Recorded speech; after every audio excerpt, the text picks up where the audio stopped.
Welcome to meeting news. నేను ప్రసాద్. ఈ రోజు కల్వకుర్తిలో అంబేద్కర్ 135వ అంబేద్కర్ జయంతి వేడుకలు చాలా ఘనంగా జరిగాయి. ఈ కార్యక్రమానికి మాజీ ఎమ్మెల్యే గుర్కా జైపాల్ యాదవ్ గారు పాల్గొని అంబేద్కర్ గారికి పూలమాల వేస్తూ ఆయన చేసినటువంటి త్యాగాల గురించి, ఆయన తీసుకొచ్చినటువంటి సంస్కరణల గురించి కూడా చాలా గొప్పగా చెప్పే ప్రయత్నం చేశారు. ఏదైతే రాజ్యాంగం కల్పించిన హక్కు, ప్రతి ఒక్కరు కూడా ప్రజాస్వామ్యంలో ప్రతి ఒక్కరు కూడా రాజ్యాంగం కల్పించిన హక్కుల మీదనే పోరాడుతున్నారు, ప్రయాణిస్తున్నారు. సో అలాంటి హక్కులను కాపాడుకోవాల్సిన బాధ్యత ప్రతి ఒక్కరి మీద ఉంటుంది.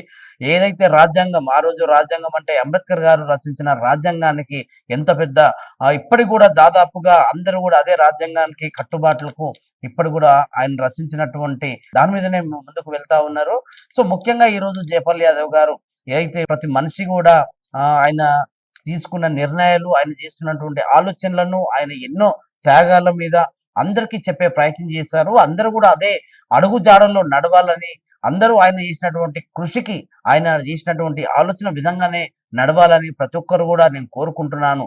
ఈ కల్వకుర్తి నియోజకవర్గ ప్రజలందరూ కూడా 130వ జయంతి సందర్భంగా అందరికీ శుభాకాంక్షలు తెలియజేస్తూ, ఆయన ముఖ్యంగా ఈ రోజు ఏదైతే లోక్సభలో జరుగుతున్నటువంటి ఏదైతే ఎంపీ స్థానాలు అట్లాగే అసెంబ్లీ స్థానాలను పెంచే విధంగా తీసుకున్నటువంటి నిర్ణయానికి మీద ఆయన స్పందిస్తూ కొన్ని విషయాలు చెప్పే ప్రయత్నం చేస్తున్నారు. ఏదైతే మనకు తెలంగాణలో 119 ఏదైతే అసెంబ్లీ స్థానాలు ఉండగా దాదాపు 60 స్థానాలు పెంచే ఆలోచన చేస్తా ఉన్నారు. అట్లాగే ఎంపీ స్థానాలు కూడా పెరిగే అవకాశం ఉంది. దాదాపుగా ఇప్పుడు ఏదైతే జనాభా ప్రాతిపదిక మీద తీసుకున్నటువంటి ఆలోచనలు దాని మీదనే ఇప్పుడు కేంద్ర ప్రభుత్వంలో తీసుకుంటున్నారు ఈ నిర్ణయాలు. సో దాన్ని ఒక రకంగా ఆయన వ్యతిరేకిస్తూ ఉన్నారు. ఎందుకంటే ఆ రోజు అంబేద్కర్ గారు రాసినటువంటి రాజ్యాంగ ప్రకారంగానే ఈ రోజు భారతీయ జనతా పార్టీ ప్రధానమంత్రి నరేంద్ర మోడీ గారు ప్రధానమంత్రిగా కొనసాగుతూ ఉన్నాడు. అంటే అంబేద్కర్ గారు చేసినటువంటి ఆలోచనలు అందరూ గౌరవించాలి, ఆయన చేసినటువంటి తీసుకొచ్చినటువంటి సంస్కరణలు కూడా మనం అందరం ఆచరణలో పెట్టాలి.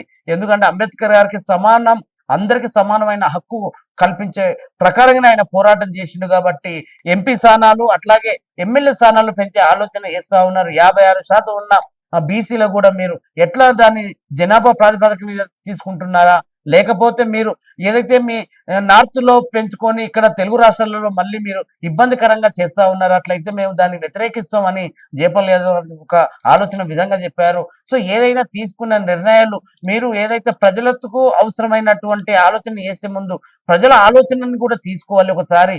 ఎందుకంటే ఇది చాలా సున్నితమైన అంశం కాబట్టి ఆ అంశాలని ప్రజలని కూడా ఇందులో భాగస్వామ్యం చేసి ప్రజా ఆలోచన ఎట్లా ఉంది, ప్రజలు ఎట్లా కోరుకుంటున్నారు, ప్రజలు అంటే ఒక ఎస్సీ ఎస్టీ బీసీ మైనార్టీ అట్లా ఓసీ అట్లాగే అగ్రకులాలు ఎంత శాతం ఉన్నారు, వాళ్ళకి ఎన్ని సీట్లు కేటాయించాలి అనేది కూడా ఇప్పటికే రాష్ట్ర వ్యాప్తంగా కూడా పెద్ద ఇష్యూ నడుస్తుంది.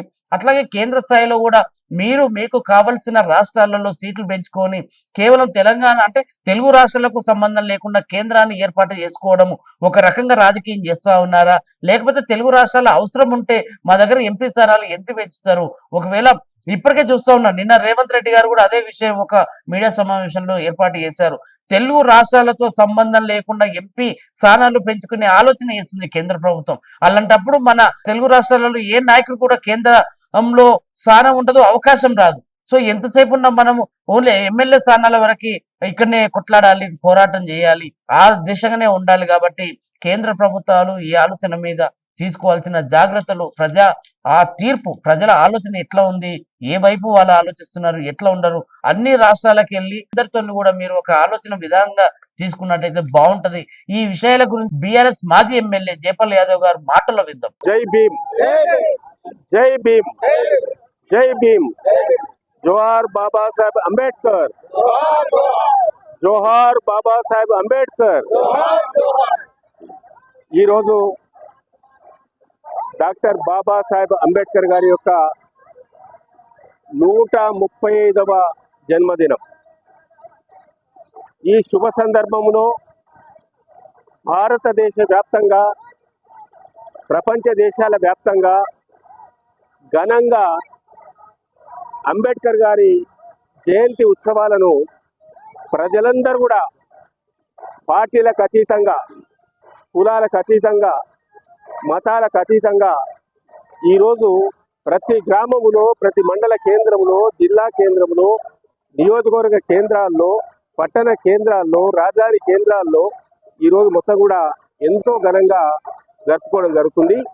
ఈ శుభ సందర్భంలో అందరికి కూడా అభినందనలు, శుభాభినందనలు తెలియజేస్తా ఉన్నాను. భారత రాజ్యాంగ మండలి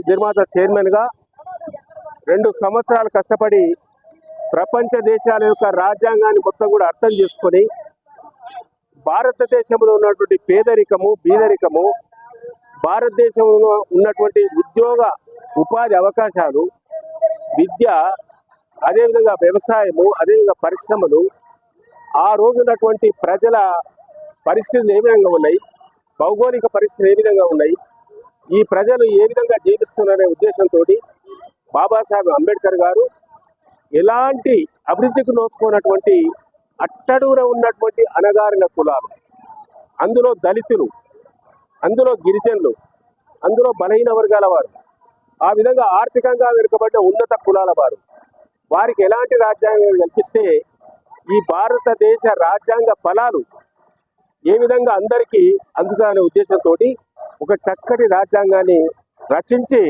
ఇలా భారతదేశానికి అందించడం వల్లనే ఈరోజు అందరు కూడా సమానత్వం, అందరు కూడా సామాజిక స్పృహ, అందరు కూడా మానసిక వికాసం, అందరు కూడా ప్రభుత్వాల ద్వారా చేయూత, చట్ట సభల్లో కానీ, స్థానిక సంస్థల్లో కానీ, విద్యలో కానీ, ఉద్యోగాల్లో కానీ, బడ్జెట్లో కానీ రావడం జరిగిన విషయాన్ని ఈ సందర్భంగా తెలియజేస్తా ఉన్నాను. ఈరోజు భారత ప్రధానమంత్రి నరేంద్ర మోడీ గారు 2 సార్లు 10 సంవత్సరాలు ప్రధానమంత్రిగా పనిచేసాడు. 3వసారి మరి తిరిగి ఎన్నిక కాబడ్డాడు. అంటే 15 సంవత్సరాలు భారతదేశానికి ప్రధానమంత్రిగా బాధ్యతలు నిర్వహించడం జరుగుతుంది. ఈ శుభ సందర్భంలో భారత ప్రధానమంత్రి గారు భారతదేశంలో ఉన్నటువంటి 29 రాష్ట్రాలు, 10 కేంద్రపాలిత ప్రాంతాల్లో కూడా చట్టసభల్లో, పార్లమెంట్లో కానీ, అసెంబ్లీలో కానీ స్థానాలు పెంచాలని ఒక నిర్ణయం తీసుకోవడం జరిగింది. 50% పెంచాలని నిర్ణయం తీసుకోవడం జరిగింది. ఈరోజు 543 ఉన్నటువంటి లోకసభ స్థానాలు 816 కావడం జరుగుతుంది. అన్ని అసెంబ్లీలో కూడా 50% పెరగడం జరుగుతుంది. ఇలా తెలంగాణ రాష్ట్రంలో 119 అసెంబ్లీ స్థానాలు ఉంటే 60 స్థానాలు పెరగడం జరుగుతుంది. అంటే 179 కావడం జరుగుతుంది. దానిలో భాగంగా మహిళలకు 33% రేపు 16, 17, 18 తేదీలో ప్రత్యేక పార్లమెంట్ సమావేశాల్లో బిల్లు పెట్టడం కూడా జరుగుతుందనే విషయాన్ని ఈ సందర్భంగా తెలియజేస్తా ఉన్నాను. మేము బిల్లు స్వాగతిస్తున్నాం. అందులో ఎస్సీ మహిళలకు ఇవ్వాలి, ఎస్టీ మహిళలకు ఇవ్వాలి, ఓబీసీ మహిళలకు ఇవ్వాలి, జనరల్ కేటగిరీ కింద కూడా కేటాయించాలి. అదేవిధంగా 15% ఉన్నటువంటి ఎస్సీలు 18% అయిన జనాభా, వారికి 18% పొడిగించాలి. 6% ఉన్నటువంటి ఎస్టీలు 10% అయింది కాబట్టి 10% కూడా వారికి పొడిగించాలి. అదేవిధంగా 56% బీసీలు ఉన్నారు. 145 కోట్లలో 56% బీసీలు ఉన్నారు. 56% బీసీలకు కూడా మరి జనాభా ప్రాతిపదికన దామాషా ప్రకారంగా పార్లమెంట్లో, చట్టసభల్లో అవకాశం వచ్చే విధంగా బిల్లును కూడా పాస్ చేయాలని చెప్పి ఈ సందర్భంగా తెలియజేస్తా ఉన్నాను. ఎందుకంటే భారతదేశానికి మొట్టమొదటి బీసీ ప్రధానమంత్రి నరేంద్ర మోడీ గారు. చక్కటి అవకాశం వచ్చింది, బీసీలో కూడా న్యాయం చేయాలి, నీకు అవకాశం వచ్చింది కాబట్టి ఈ 56% ఉన్నటువంటి జనాభా కూడా చట్టసభలో రిజర్వేషన్ కల్పిస్తే ఎవరి హక్కులు వాళ్ళు సాధించుకోవడానికి అవకాశం వస్తుందనే విషయాన్ని ఈ సందర్భంగా నేను తెలియజేస్తా ఉన్నాను.